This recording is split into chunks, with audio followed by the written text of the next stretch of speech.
Tema 2, Japão, potência do Oriente. Como a gente sabe, o Japão é a terceira maior economia do mundo, né? E dentro da Ásia, o Japão desempenha uma importância muito grande do ponto de vista regional, porque esse país, ele é a segunda maior economia da Ásia, segunda maior economia da Ásia, desse continente, e a terceira maior economia do mundo. Dentro da Ásia, a gente sabe que o Japão disputa um conjunto de ilhazinhas ali no Mar da China Oriental, junto com a China, né? Eles ficam disputando, mas hoje esse conjunto de ilhas, que o Japão chama de Senkaku, e é chamada de Diaoyutai pela China. Essas ilhas, elas são disputadas por eles dois, mas é administrada pelo Japão. Aí, logo no início do tema de vocês, vai falar que a gente já tinha até abordado isso em outro tema aí, né? Que o Japão e a China estão de olho nessas ilhas, nesse conjunto de ilhas no Mar da China Oriental. Por quê? Pelo fato de que existem reservas de petróleo nessa área e também não só petróleo como gás natural. É uma importante rota marítima de comércio, né, ali na área do Pacífico. É uma área também muito importante do ponto de vista de pesca, né, de pesca também no local. Enfim, tem uma área muito, muito importante estrategicamente.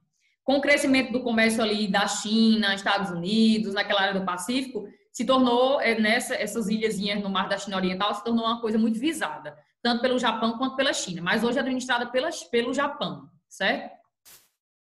Aí, se vocês tiverem com o livro, vai ser muito bom, porque eu não consegui abrir o livro aqui para mostrar a vocês essa área, sabe? Então, logo no início do tema, tá na 260, tem um mapinha aí tem o Japão e tem o Mar da China Oriental, vocês vão ver aí. Aí tem essas ilhazinhas aqui embaixo, aí tem assim, Senkaku, se você tem até um círculozinho lá embaixo, no mapinha, nessa parte sul, já próximo Taiwan. Se vocês olharem aí, vocês vão identificar o que eu tô falando. Que são essas ilhas aí que tem reservas de petróleo, gás natural, é uma área importante para a pesca e também uma área muito importante para rotas comerciais marítimas.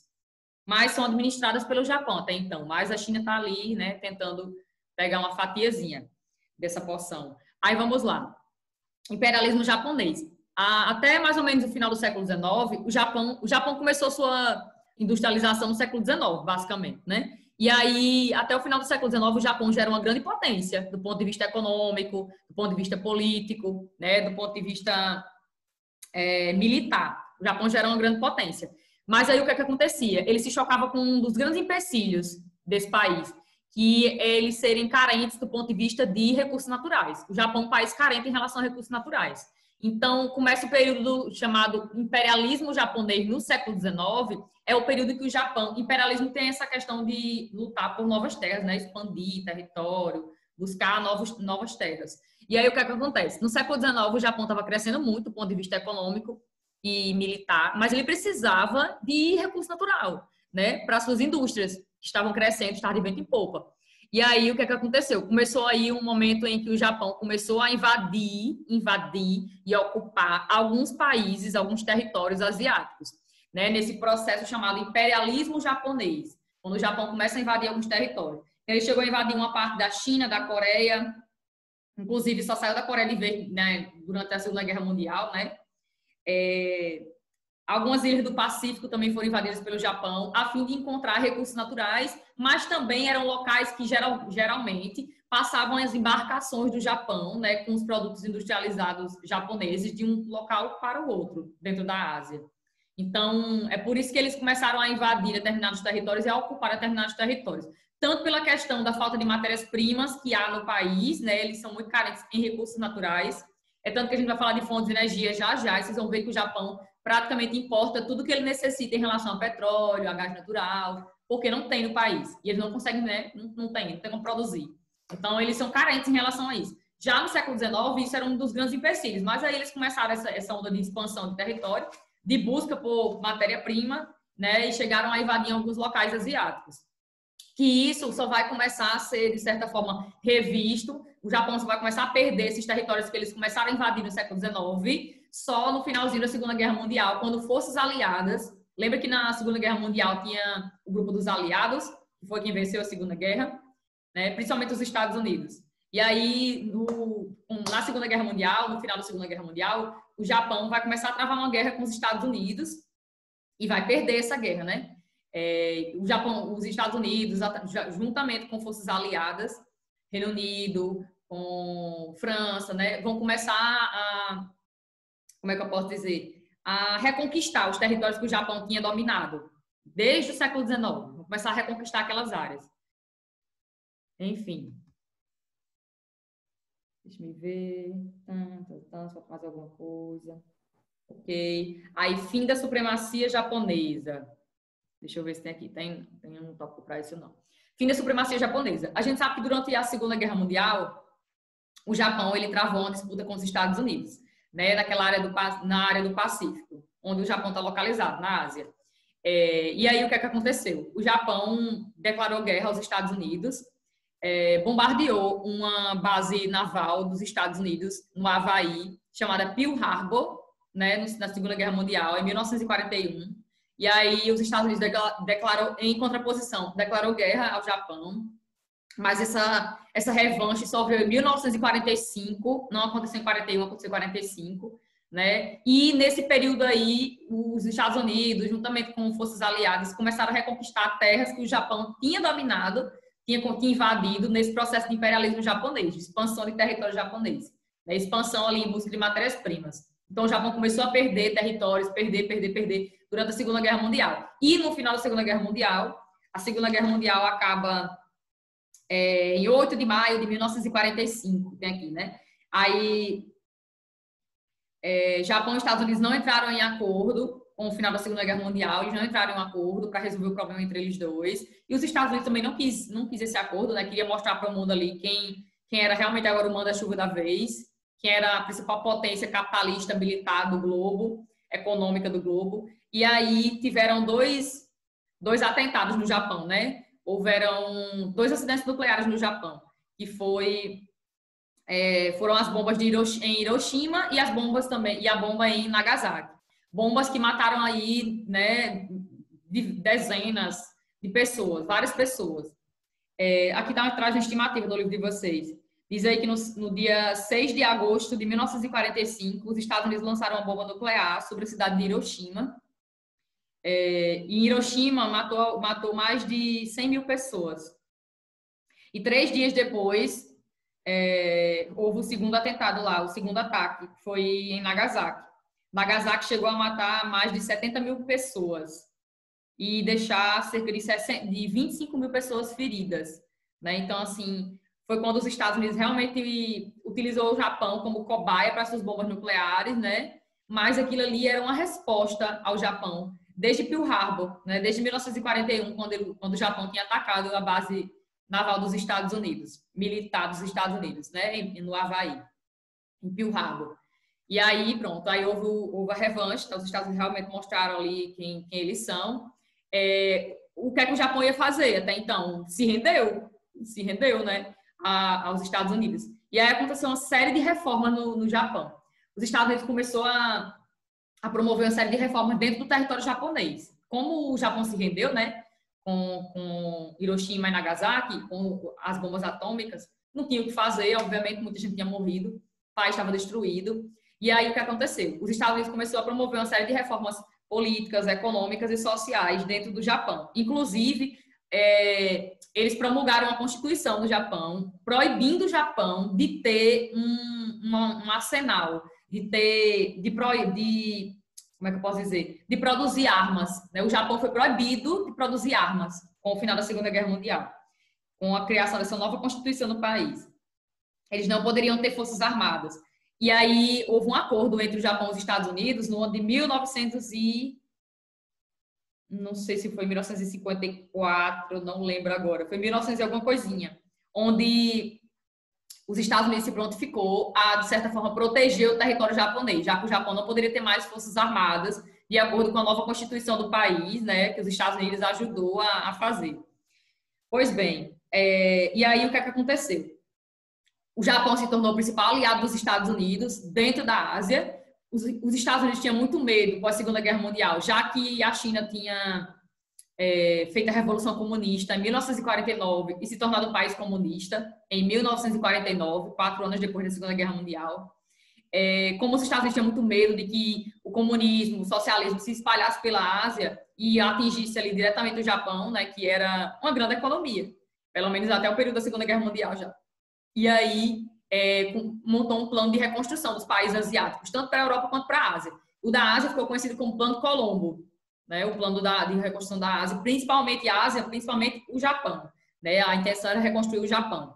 E é tanto que o Japão se tornou aí o país, durante pós-Segunda Guerra Mundial, que mais cresceu em níveis econômicos, certo? Justamente pelo fato de que eles foram muito ajudados, né, financiados. A reconstrução do Japão foi uma reconstrução financiada pelos Estados Unidos. Deixa me ver. Aí, assim, além de fatores internos, fatores externos, que é os investimentos dos Estados Unidos, né, que favoreceram a reconstrução do Japão, tiveram alguns fatores internos que contribuíram para a reconstrução do Japão também. Esse tópicozinho aqui agora, o milagre econômico, vai falar exatamente do período que o Japão, pós-Segunda Guerra Mundial, conseguiu se reerguer. Esse tópicozinho, o milagre econômico. Aí tem aqui embaixo, ó, 1954, foi 1954 mesmo, não errei.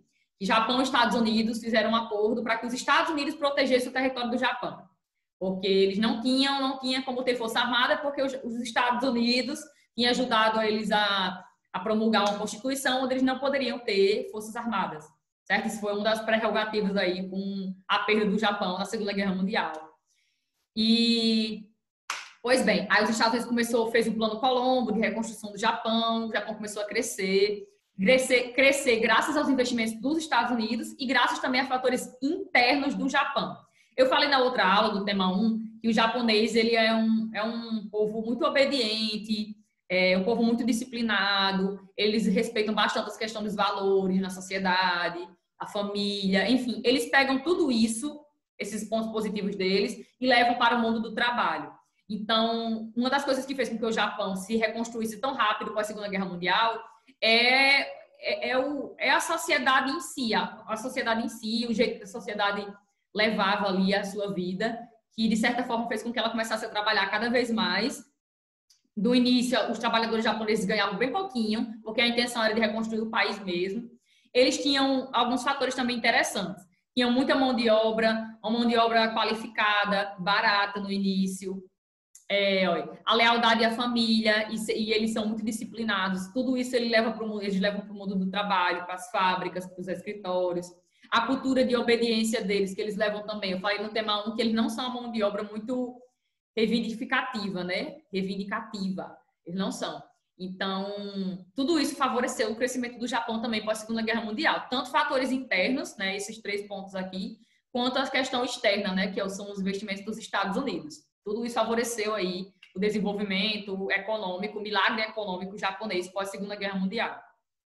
É tanto que aqui aborda o livro de vocês, vai dizer o seguinte: os investimentos dos Estados Unidos ajudou bastante na recuperação do Japão, de tal modo que na década de 1960 o país já se destacava como um grande produtor mundial de bens de consumo. Um grande produtor de bens de consumo. E na década de 70 o arquipélago já era uma potência industrial. Já tinha crescido aí a níveis exorbitantes econômicos. Aí o último fator, lá embaixo. Diz aí que uma das coisas que fez com que o Japão se tornasse realmente uma potência também foi o fato de que eles investiram bastante no setor de transporte, na melhoria no setor de transportes. Então, com isso, o Japão deixou de importar tecnologia de fora, de outros países, e se tornou um dos países mais tecnológicos do mundo. Eles passaram a melhorar seus sistemas de transporte, de mercadorias, de pessoas, e isso, de certa forma, promoveu uma melhora significativa em termos tecnológicos para o país. E agora vamos de indústria e tecnologia. O livro vai abordar aqui que o Japão é um dos países que mais investem em pesquisa e desenvolvimento no mundo todo, né? É um dos países que mais investem. Eles são líderes mundiais na produção de alguns ramos. São líderes mundiais na questão de produtos tecnológicos, de alguns produtos tecnológicos, como na área de informática, robótica, eletrônica, enfim, biotecnologia. Eles são bem desenvolvidos no âmbito da tecnologia. E isso é em detrimento de quê? Isso é em detrimento do fato de que eles investem maciçamente, boa parte do seu PIB, da sua economia, é investida em educação, é investida em pesquisa, é investida em desenvolvimento para o país. Então, tudo isso juntando faz com que o Japão aí seja uma das maiores economias do mundo, né? E um dos países que possui um número gigantesco de patentes de produtos. Tipo assim, desenvolver produtos novos. Está entre os maiores produtores mundiais em quase todos os ramos industriais.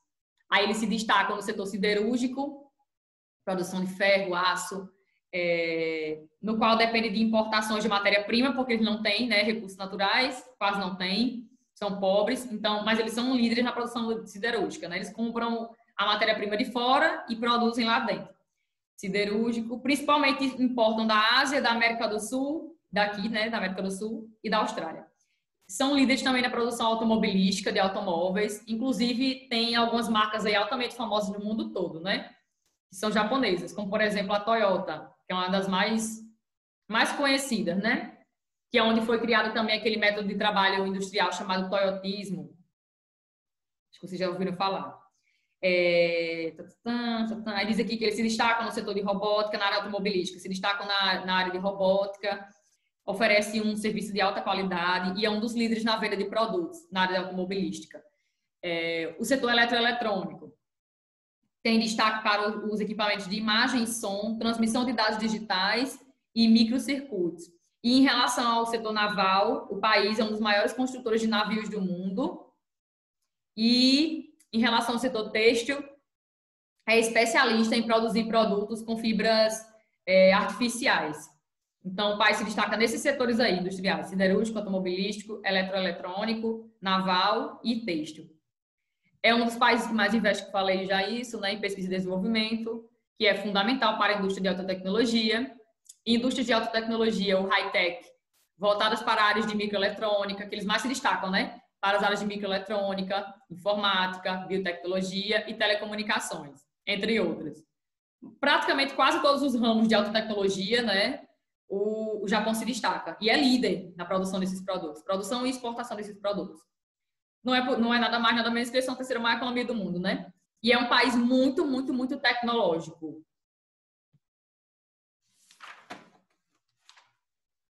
Aí vamos para a megalópole japonesa. O que é uma megalópole, Ana Beatriz? A megalópole é uma área super urbanizada dentro de um país, né? Uma área super urbanizada. Vocês poderiam dizer assim, uma megalópole é a junção de duas metrópoles ou mais? Mas pode ser que uma megalópole esteja numa área que não tenha uma metrópole, ou tenha só uma metrópole, várias cidades ao seu entorno. O que define mesmo uma megalópole é a questão de ser uma área muito urbanizada, muito, muito urbanizada. Certo? E aí, o Japão, essa área da megalópole japonesa, que é Tokaido, a megalópole japonesa é chamada de Tokaido, né? Uma das mais urbanizadas do mundo todo, é Tokaido, que pega justamente a região de Tóquio, que é a capital do país. Tokaido é uma região que pega as cidades de Osaka, Kyoto, Nagoya, Kobe e Hiroshima, que é uma área super urbanizada do Japão. Justamente pegando aí essas cidades e Tóquio, né, que é a capital. Deixa eu ver o que é que falta. Sim, essa área da megalópole japonesa é uma área muito rica em centros de pesquisa, produção de alta tecnologia ligada à educação universitária e a centros de pesquisa, óbvio, e também ligada às empresas de alta tecnologia, tecnologia de ponta. É onde a gente vai encontrar a grande produtividade.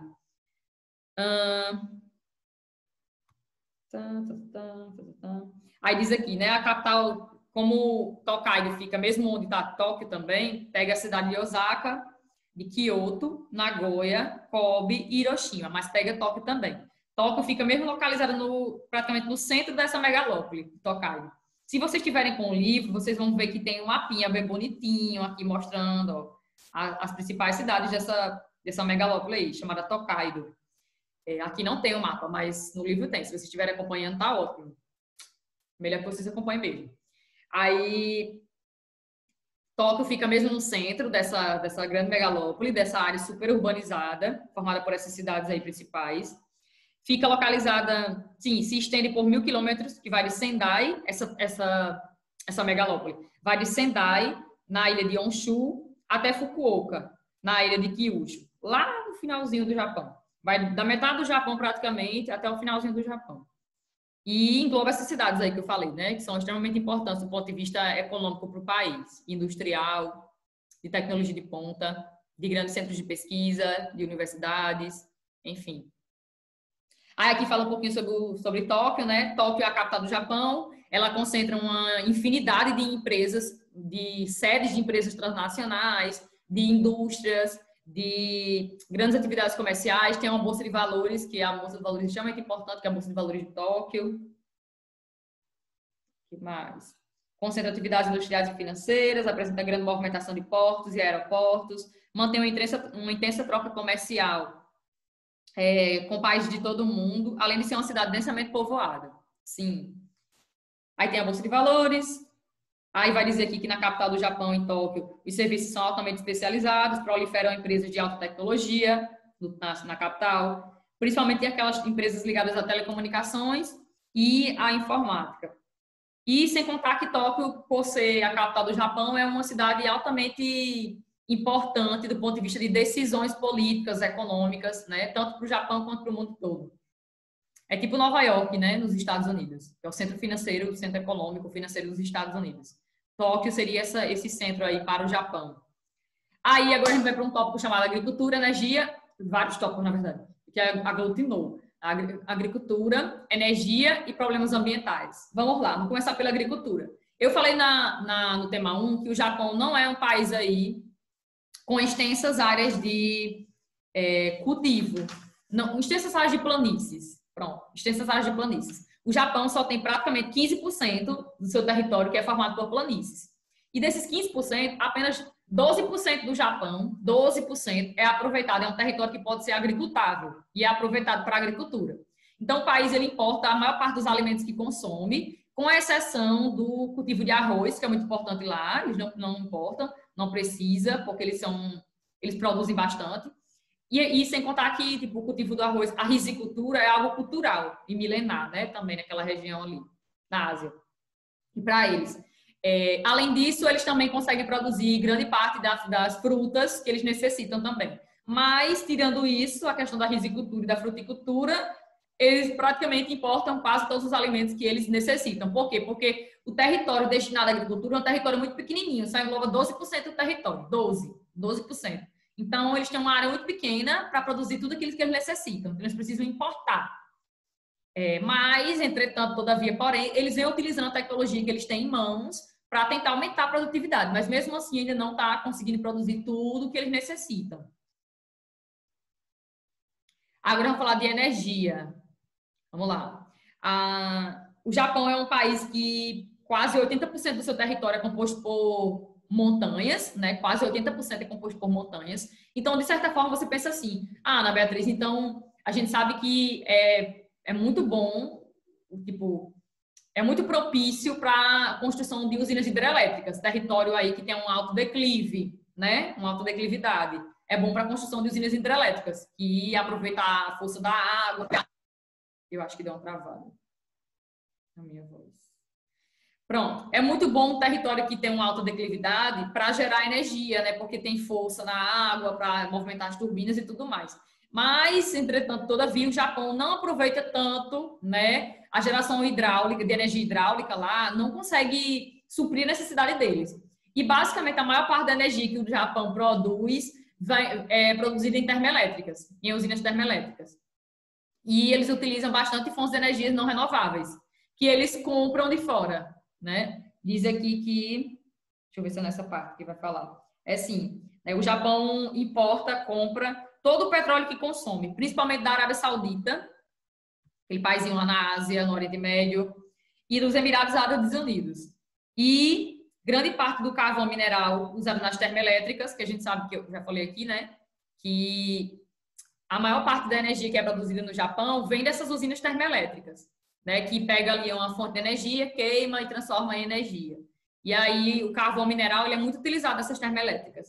Grande parte do carvão mineral é comprado do Japão, é comprado da Austrália e o gás natural que o país utiliza vem da Malásia. Mas basicamente eles não têm como produzir essas fontes de energias não renováveis, né? Eles precisam importar de outros países. Eles são pobres em fontes de energias não renováveis. E, como eu falei, né, grande parte da energia do país provém dessas usinas termoelétricas que queimam geralmente ali e utilizam alguma fonte de energia não renovável para gerar energia. E cerca de 30% da energia do país é gerada em usinas atômicas, sendo que isso gera uma certa polêmica no país desde 2011. Lembra que eu falei na aula passada do acidente nuclear em Fukushima, por causa de um tsunami que atingiu o nordeste do país? Pois bem, que causou lá a explosão em 4 reatores nucleares de Fukushima. Eles começaram a fechar algumas usinas, recentemente começaram a abrir de novo, mas houve uma série de protestos no país para que eles não utilizassem mais fontes de energia, fonte atômica no país. Enfim, tem toda uma polêmica relacionada a isso lá. Mas 30% ainda da energia ainda é gerada em usinas atômicas no país. É uma energia limpa, mas é uma energia aí muito, muito perigosa, né? Deixa eu ver se falta mais alguma coisa.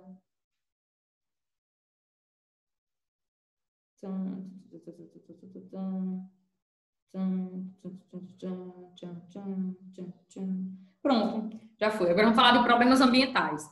Outros grandes sérios problemas que o Japão enfrenta é relacionado à poluição da água do mar e do ar e da água do mar. O Japão é um dos maiores poluidores do ar do mundo, né? Eles são, salvo engano, o quinto maior emissor de CO2, quinto maior emissor de CO2 do mundo, de dióxido de carbono, né? Que é um gás que retém calor na atmosfera e que pode ocasionar o aquecimento do planeta.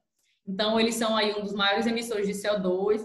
Também emitem muitas partículas de poluição, né? Poluentes no ar, porque são aí a terceira maior economia do mundo, né? E eles são líderes em vários setores industriais. Então, eles emitem muitos gases poluentes no ar. Esse é um dos grandes problemas desse país, assim como a China também enfrenta esse problema.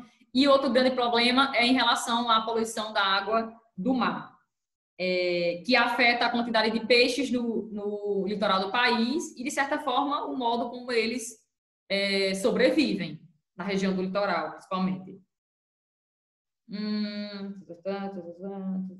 Deixa eu ver se falta mais alguma coisa.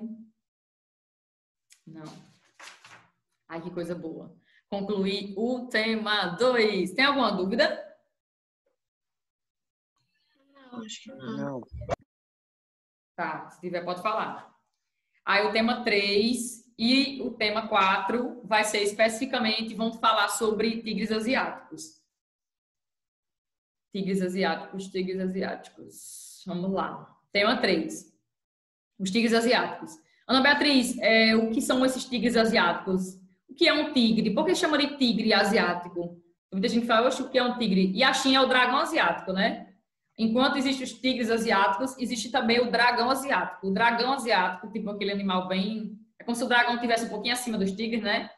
O dragão é a China. E os tigres asiáticos são as economias, alguns países da Ásia, principalmente do leste e do sudeste da Ásia, sudeste da Ásia, que vem crescendo muito desde a década de 1970 e 1990, em termos econômicos. Graças a investimentos externos, a investimentos internos também, graças à mão de obra qualificada, barata, no início, graças a investimento em infraestrutura nos países, a uma educação de qualidade acessível a todos, graças a tudo isso. Aí a gente tem aí dois grupos de países que são tigres asiáticos.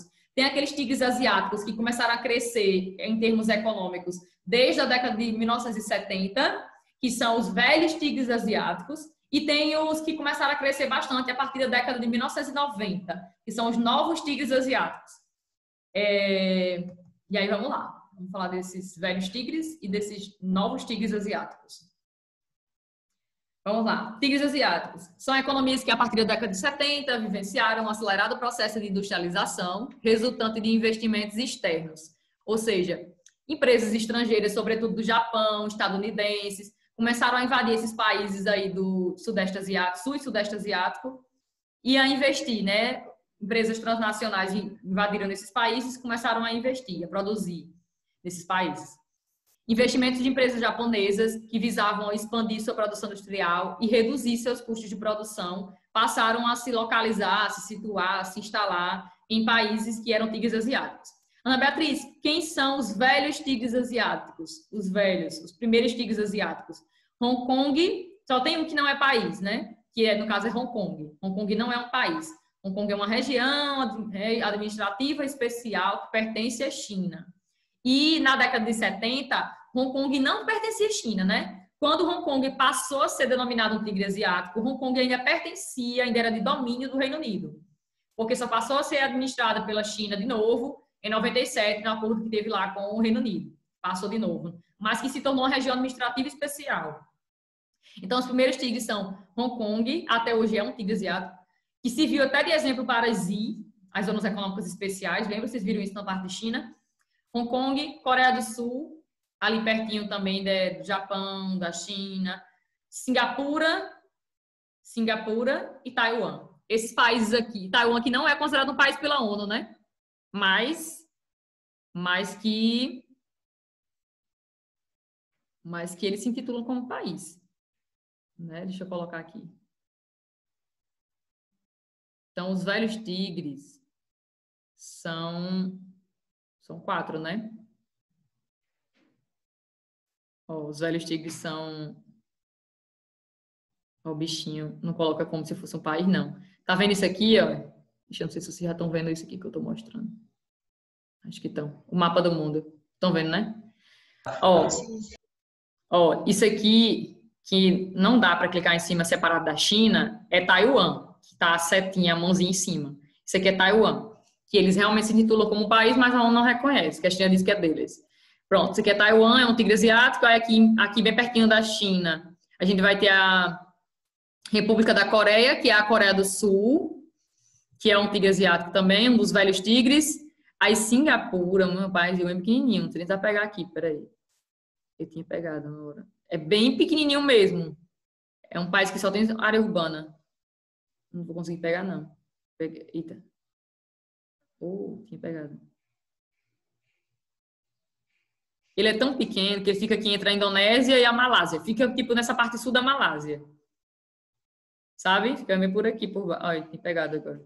Mas, enfim, Singapura é um país bem pequenininho. Ele é um velho tigre asiático. E eu tô esquecendo de quem? De Hong Kong, né? Hong Kong, que fica aqui, ó. Onde tá o mouse aqui embaixo. Da China, que também não é um país, né? Fica por aqui, Hong Kong. Ok? Esses são os velhos tigres asiáticos. Que, né, começaram a desenvolver seu setor industrial a partir da década de 1970. Aí vamos lá. O que é que eles fazem, né? O que é que eles fazem que são considerados tigres asiáticos? Produzem e exportam em larga escala, ou seja, em grandes quantidades, bens de consumo, tanto duráveis quanto não duráveis, né? Para a América do Norte, a Europa e o restante da Ásia. Para onde eles exportam principalmente, né? América do Norte, Europa e restante da Ásia. Primeiramente, apenas exportavam. No início, esses países eles eram chamados de plataformas de exportação. O modelo industrial deles é chamado de plataforma de exportação. Modelo industrial. Agora, por que, Ana Beatriz? Porque, basicamente, esses países se industrializaram, esses territórios se industrializaram para exportar produtos. Eles se industrializaram para isso, principalmente. O objetivo era esse, exportar seus produtos. Então, por isso que o modelo industrial deles é conhecido como modelo de plataformas de exportação, porque eles serviram, né, de início, basicamente só para isso. Então, primeiramente, apenas exportavam, eram plataformas de exportação. Com o crescimento industrial, passaram a atender o mercado interno também desses países, desses territórios, e importar máquinas e tecnologia. E hoje são países que produzem e exportam qualquer tipo de produto, né? Principalmente de alto teor tecnológico. Mas, se vocês me perguntarem, são países desenvolvidos, são territórios desenvolvidos do globo? Não, são todos emergentes. Todos emergentes. Nenhum é desenvolvido ainda, mas são países emergentes que dentro do bloco dos emergentes se destacam. Muito mais até do que o Brasil, por exemplo, em vários setores.